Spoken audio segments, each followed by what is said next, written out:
लग रहा है कि भाजपा सरकार सही से नहीं चला रही है? भाजपा सरकार केवल एक दिखावा वाहियात डंबर है। इसमें बेरोजगारों को रोजगार नहीं मिल पा रहा है, केवल जुमलाबाजी हो रही है कि ये हो रहा है वो हो रहा है, कहीं कुछ हो नहीं।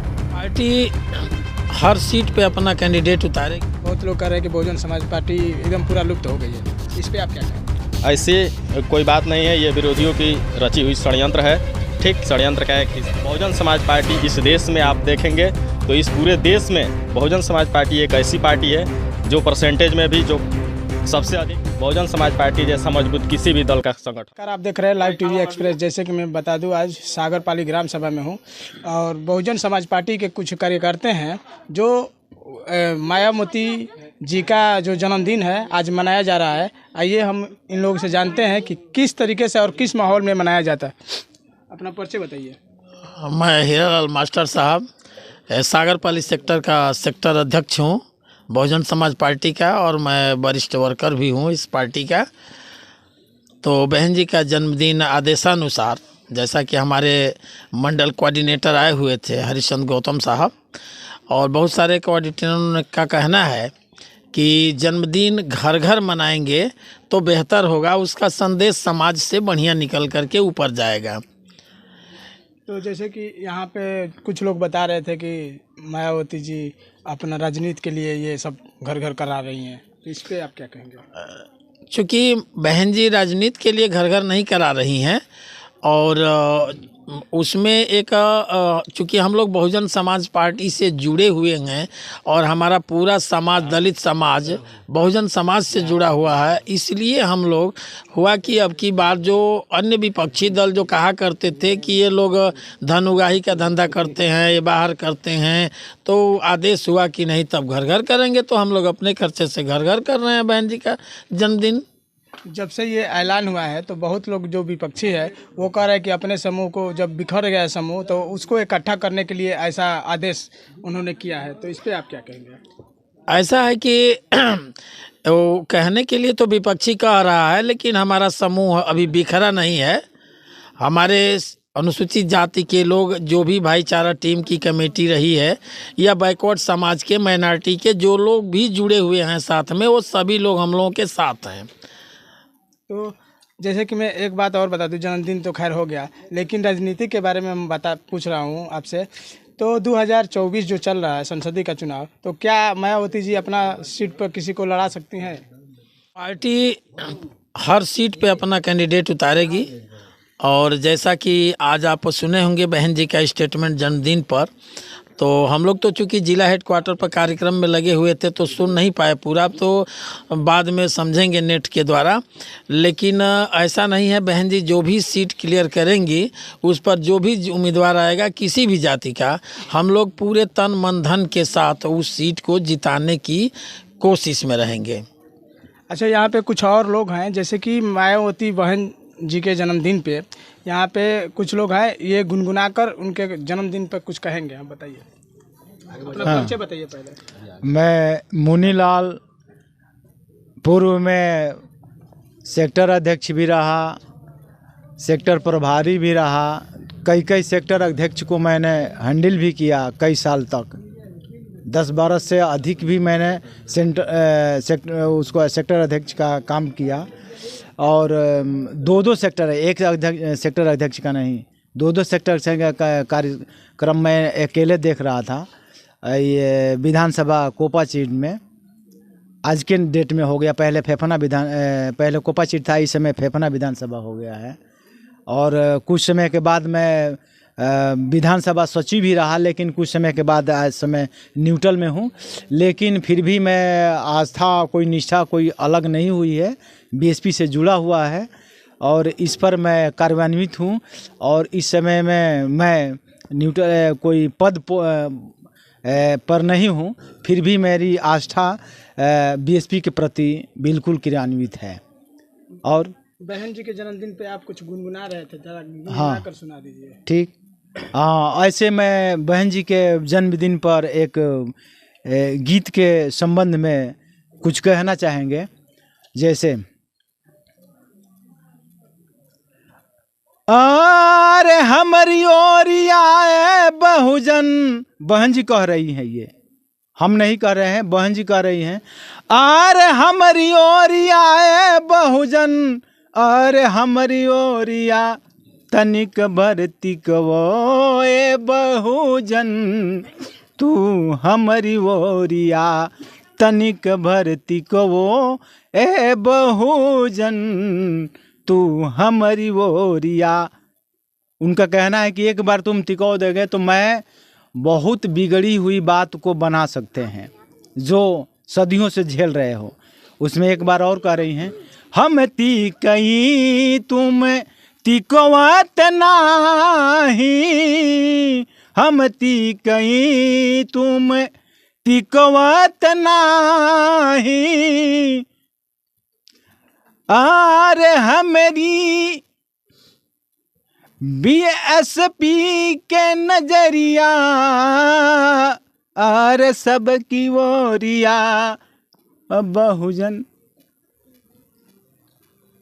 हमारी ओरिया तनिक भरती को वो ए बहुजन,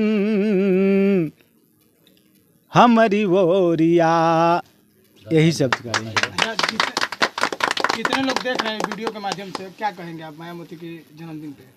हाँ, हम यही कहेंगे कि उनके जन्मदिन पर शुभकामनाओं के साथ दीर्घजीवी हों और आने वाले समय पर ये दलित पिछड़ों का बिगड़ी हुई बात को बनाने में कामयाब हों, यही हमारी हार्दिक इच्छा है। कुछ और लोग हैं, उनसे भी हम जानेंगे कि बहन जी की जन्मदिन पे क्या संदेश देना चाहेंगे। आप पहले अपना परिचय बताइए। मैं स्वतंत्र प्रताप, बहुजन समाज पार्टी में मैं विगत 13 वर्षों से कार्यरत हूँ। पूर्व में 2014 से लगातार जो है कि 17 तक मैं जो है कि बहुजन समाज पार्टी का सेक्टर अध्यक्ष रहा। उसके बाद 6 सेक्टरों का प्रभारी रहा। उसके बाद मुस्लिम समाज का विधानसभा संयोजक फेफना विधानसभा बनाया गया। उस पद पर मैंने रह कर के पार्टी का सेवा किया एक कार्यकर्ता के हैसियत से। फिर माननीय बहन जी को और पार्टी के नेताओं को लगा कि कहीं ना कहीं मैंने मेहनत किया है और निष्ठा अभाव से पार्टी के लिए समर्पित हूं, तो मुझे जो है कि जिला कार्यकारिणी का सदस्य बनाया गया। बतौर बहुजन समाज पार्टी के जिला कमेटी में मैं रह कर के काम किया। फिर कार्यालय में सालों तक देखता रहा बहुजन समाज पार्टी का, और वर्तमान में मैं सक्रिय कार्यकर्ता हूं बसपा का। बहन जी के चौथे जन्मदिन है आज। ये हम सब की नेता परम सम्मानित राष्ट्रीय अध्यक्ष बहुजन समाज पार्टी की 68वां जन्मदिन है, जो माननीय बहन जी के जो है कि दीर्घायु होने के लिए हम सब खुशी के साथ हर्षोल्लास के साथ ये उनका जन्मदिन मना रहे हैं। अच्छा, तो जो जितने लोग वीडियो देख रहे हैं, वीडियो के माध्यम से आप क्या संदेश देंगे लोगों में? मैं यही संदेश देना चाहूँगा कि जिस प्रकार बहन जी एक महिला होकर के अपने घर से बाहर निकली और अपने घर और संसार को नहीं बसाया उन्होंने, और इस बहुजन समाज को ही अपना घर और परिवार मानकर माननीय बहन कुमारी मायावती जी ने अपनी सारी खुशियां हम सब के लिए निछावर करके दिन रात एक करके उन्होंने संघर्ष करने का काम किया कि हमारा बहुजन समाज जो है कि पिछड़ा समाज जिसकी बात कोई नहीं करता था, उस समाज की बात करके उसको आगे बढ़ाने का काम किया। सामाजिक गैर बराबरी को जो है कि बांटने का काम किया माननीय बहन जी ने।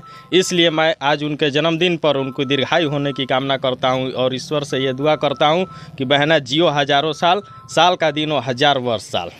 अच्छा, बहुत लोग कह रहे हैं कि जो विधायकी का सीट देखते हुए बहुत लोग कह रहे हैं कि बहुजन समाज पार्टी एकदम पूरा लुप्त हो गई है, इस पे आप क्या कहेंगे? ऐसी कोई बात नहीं है, ये विरोधियों की रची हुई षड्यंत्र है। ठीक, षड्यंत्र का एक हिस्सा है।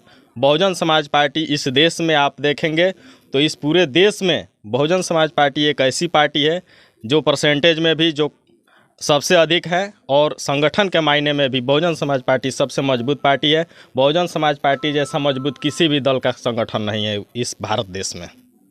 2024 में क्या लगता है कि बलिया से भी कोई लड़ सकता है बहुजन समाज पार्टी की तरफ से? माननीय बहन जी का जो निर्देश होगा, जिसको बहन जी आशीर्वाद देकर भेजेंगी, वह हमारा प्रत्याशी होगा और हम उसको इस बलिया लोकसभा 72 से जो है कि भारी मतों से बहुत से अधिक मतों से जिता करके जो है कि पार्लियामेंट में उसको भेजने का काम करेंगे, ताकि बहन जी के हाथों को मजबूती मिले और आने वाले 2024 में जो है कि माननीय बहन जी प्रधानमंत्री बन सके, उस कड़ी में बलिया का भी भागीदारी हो, इसलिए हम जो है कि वोट करेंगे।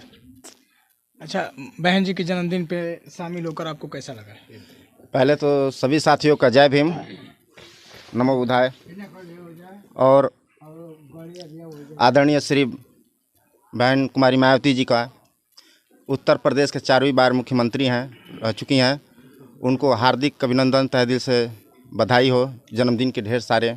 और हम सब प्रदेश और देश के सभी युवाओं, हम लोग बहन जी के साथ हैं और हर घर बहन जी का जन्मदिन हर गांव में मनाया जा रहा है। इसके लिए हार्दिक शुभकामनाएं सभी युवाओं नौजवान साथियों को। अच्छा, ये बताइए, बहुजन समाज पार्टी का जो भी ये जो देश निर्देश पे ये होता है, तो आप इसके लेके आप और लोगों को क्या संदेश देंगे? देखिए, वैसे बहुजन समाज पार्टी में उस तरह से आप पूछ रहे हैं, तो बहुजन समाज पार्टी में जब बनी तो 84 के बाद से बहुजन समाज पार्टी को लोग कहते थे, विपक्षी कहा करते थे, न 3 में है न 13 में है। तो बहुजन समाज पार्टी के 3 सांसद और 13 विधायक हुए। उस समय माननीय बीपी सिंह इस देश के प्रधानमंत्री रहे और उसके बाद से पिछड़ों की बात कभी नहीं बनी आज तक सदन में। तो उनकी बात बनाने के लिए माननीय बहन जी और माननीय कांसीराम साहब बोट क्लब नई दिल्ली, उसमें हम लोग थे वहाँ धरने पर, और उस समय नारा चला था कि मंडल कमीशन लागू करो वरना कुर्सी खाली करो। इस नारे के साथ तो बीपी सिंह के द्वारा 27% का आरक्षण माननीय बहन जी ने और कांसीराम साहब मिल करके 27% आरक्षण दिलाया गया। उसके बाद हम लोग माननीय कांसीराम साहब, तो उस समय मुलायम सिंह को उत्तर प्रदेश का मुख्यमंत्री बनाया गया और कहा गया कि आप उस समाज से हैं, तो बैकवर्ड को तो देखेंगे ही, दलित मुसलमान को भी आप देखेंगे और अगड़ों को भी देखेंगे, और नहीं देखेंगे तो मैं मिट्टी से उठाया हूँ फिर धूल में मिल जाएंगे। तो बहुजन समाज पार्टी बहुत संघर्ष की, पिछड़ों की बात अगर बनी, सरकार भी बनी, पूर्ण बहुमत की जो सरकार बनी 4थी बार, तो बिना किसी के सहयोग की बनी, अपने दम पर, और दम पर बनी। तो बहन जी ने हर जाति के लोगों को, मीडिया वाले हालांकि बहुत प्रयास करते थे कि थोड़ी सी भी गलती हो तो हम लोग बहन जी पर अंगुली उठाएंगे, लेकिन बहन जी ने किसी भी जाति को नहीं छोड़ा, बैकवर्ड, दलित, मुसलमान सबको मंत्री बना करके और इस प्रदेश में स्थापित किया। और आपको क्या लग रहा है कि भाजपा सरकार सही से नहीं चला रही है?